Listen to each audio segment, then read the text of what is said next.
కేటీఆర్ గారు వారి స్నేహితుడి కోసం పర్మిషన్ ఇవ్వడానికి మరి ఎన్ని రకాలుగా అదలా బదిలీ జరిగిందనేటటువంటిది అన్ని పత్రికలలో చాలా ప్రముఖంగా వచ్చింది. ఇన్ని రోజులు నేను చెప్పలే చాలా విషయాలు.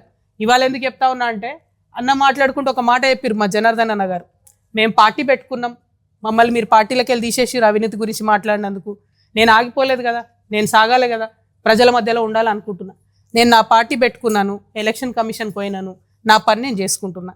సంవత్సరన్నర కాలంగా ఒక 6 నెలలు ఫస్ట్ 6 నెలలు చెప్పాలి ప్రజలకు కాబట్టి మీ గురించి చెప్పి వదిలేసి తర్వాత నేను ప్రజా సమస్యలు మాట్లాడుకుంటూ వెళ్తున్నా. కానీ వాళ్ళు మాత్రం ఎలక్షన్ కమిషన్కి 1000 కంప్లైంట్స్.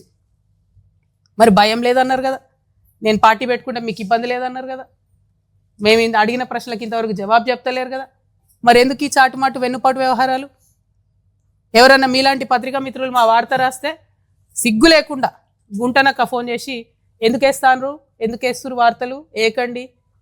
అదేవిధంగా ఇంగ్లీష్ మాట్లాడతాడు కేటీఆర్ సార్ కాబట్టి ఇంగ్లీష్ వాడు ఎవడన్నా వార్త వేస్తే ఢిల్లీకి ఫోన్ చేసి ఎందుకు వేస్తారని నేను అడుగుతాడు ఇంగ్లీష్లో. వాళ్ళు ఫోన్ చేసి చెప్తారు నాకు. ఇంత సిగ్గులేని వ్యవహారం ఎందుకు? ఒక ఆడబిడ్డగా నేను చాలా ధైర్యంగా ప్రజల మధ్యలో ఉంటాను, నేను వెళ్తున్నా. ఆంబోతుల్లాగా అడ్డగాడిదల్లాగా ఎందుకు నా కాళ్ళలో కట్టెలు పెట్టే పనులు చేస్తున్నారు నాకు అర్థమవుతలేదు. ఏం అవసరం ఉంది మీకు? ఒక్క ప్రశ్నకైనా సమాధానం చెప్పిరా నేను అడిగిన వాటికి? ఇంకా నేను ఎక్కడ కూడా పర్సనల్ ఇష్యూస్ మాట్లాడని కూడా నా ప్రాణం పోయినా. కానీ ఆ బీఆర్ఎస్ పార్టీలో వీళ్ళిద్దరు జోడెడ్లలాగా నడపాల్సిన వాళ్ళు ఇద్దరు కూడా దున్నపోతుల్లాగా ప్రజల ఇష్యూలు మర్చిపోయి కేవలం అవినీతి ఇష్యూస్ మాట్లాడడం, ఇప్పటికి కూడా అడ్డగోలుగా అవినీతి పరులను కాపాడడం. మొన్న నేను ఉద్యమకారుల పక్షాన పోయి అక్కడ ఉద్యమం చేస్తున్నా అండి. ఏం డ్రామా చేసిండ్రు కాంగ్రెస్ బీఆర్ఎస్ కలిసి?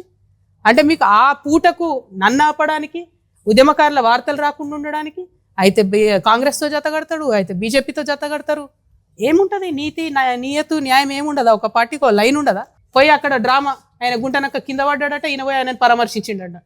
ఏడ కింద పడ్డాడో ఏమైందో అసలు ఎంత విచిత్రం అంటే ఆ రోజంతా మీరు చూస్తే ప్రతి ఒక్కరికి ఫోన్లు చేసి మీరు ఉద్యమకారుల వార్తలు వేయొద్దు. ఎందుకు వేయొద్దు? వచ్చేదా తెలంగాణ ఉద్యమకారులు లేకపోతే? మీరు మాట్లాడతలేరు. నేను ఒత్తిడి తెస్తున్నా కాంగ్రెస్ ప్రభుత్వం మీద ఉద్యమకారులకు ఇచ్చిన మాట చేయాలని.